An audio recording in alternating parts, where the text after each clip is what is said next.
Hi everyone, welcome to KK Tank Tales. This is the guy that we're going to be talking about today. So, I bought this fish as a honey gourami about a year ago.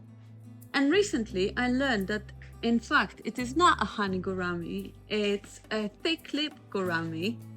And that explains quite a lot that has been happening with him over the last year. So I bought two of them, and they turned out to be a male and a female, and they soon, when they matured, they soon paired up and started breeding. They become hugely aggressive to the point where they have literally bullied the whole 150-litre tank, including ram cichlids and all the community fish.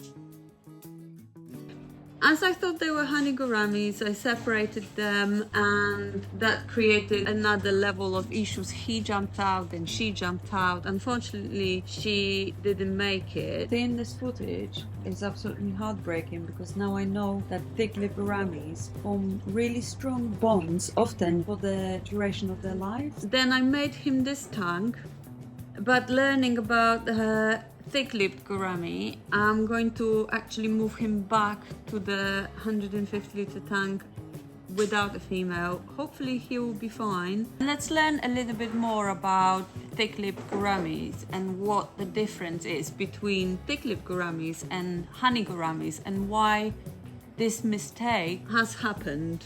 I'll talk about him and we'll have a bit of a species spotlight.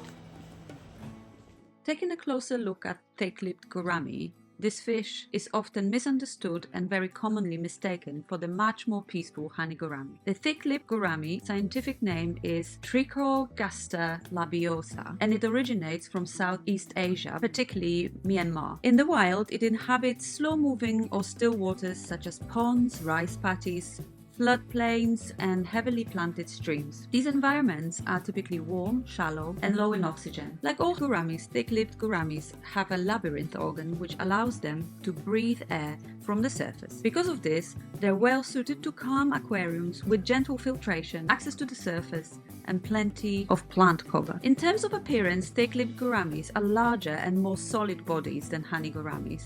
Adults usually reach around 8 to 9 centimeters compared to the honey gourami's smaller and slimmer profile. Their bodies are deeper and chunkier and they tend to look more robust overall. They're most commonly sold in sunset red or golden color forms, but mine was sold as wild type honey gourami. The males show in particularly intense color as they mature and they look more amber brown to me.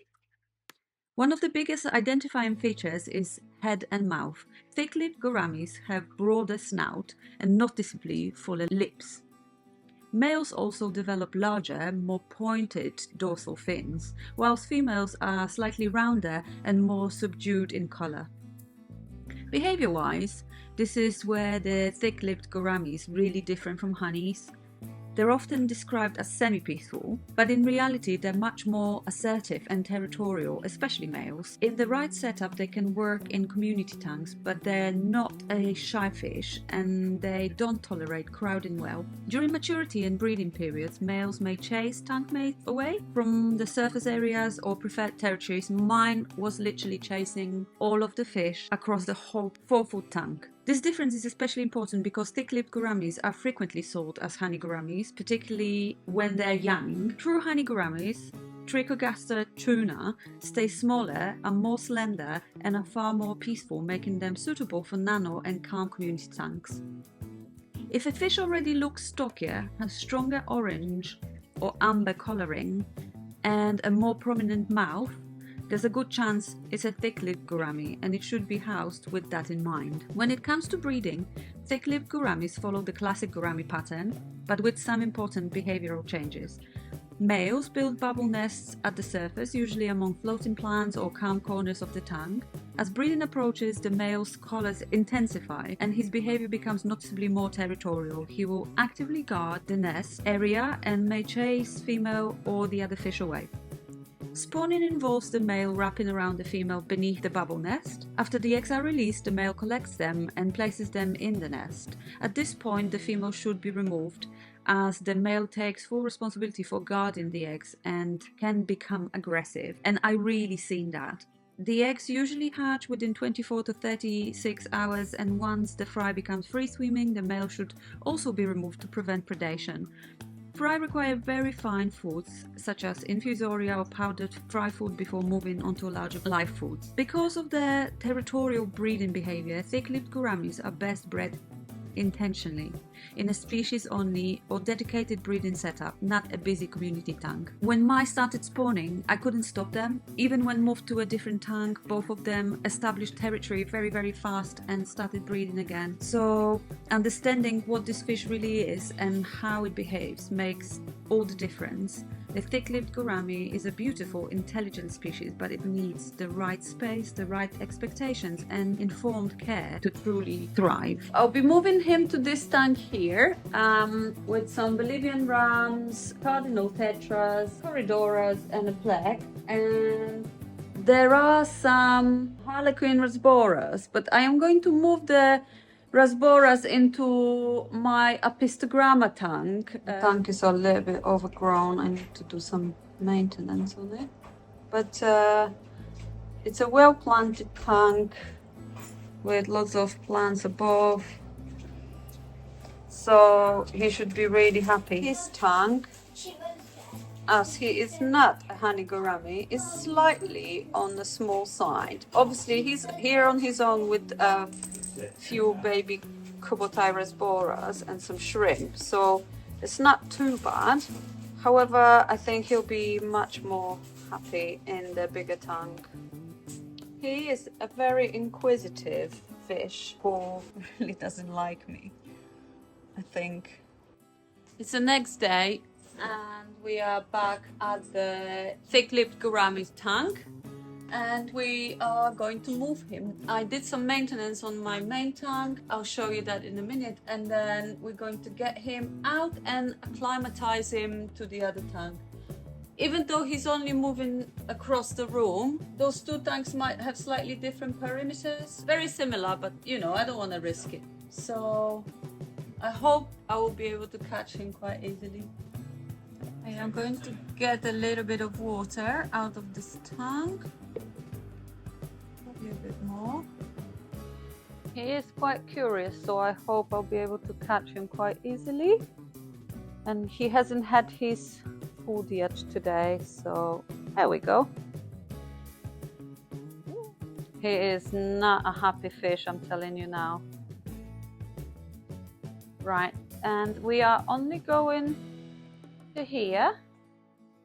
I'm going to put him here, and I'm going to add a little bit of water from the main tank to this cup, and then we will put him in. I will acclimatize him for the next 40 minutes, and then I will be back with you when that is done.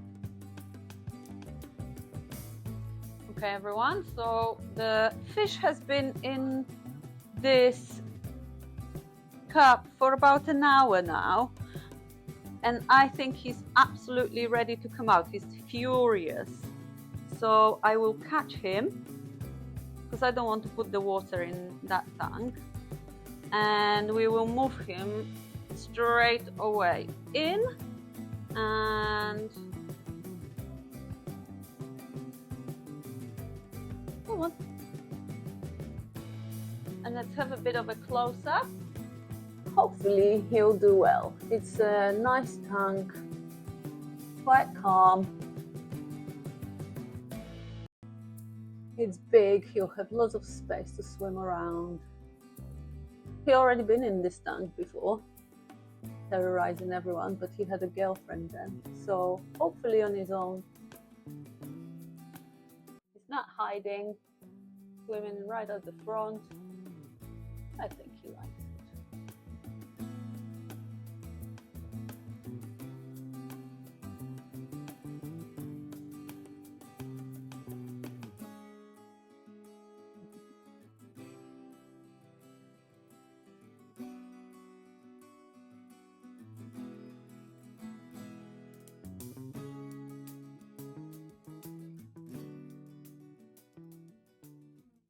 Look how the fish are schooling together, and I added a new potential threat. Okay, so this is it from me for today, and thank you so much for watching. I hope you enjoyed the video and the tank and some more information about thick-lipped gouramis, and see you in the next one.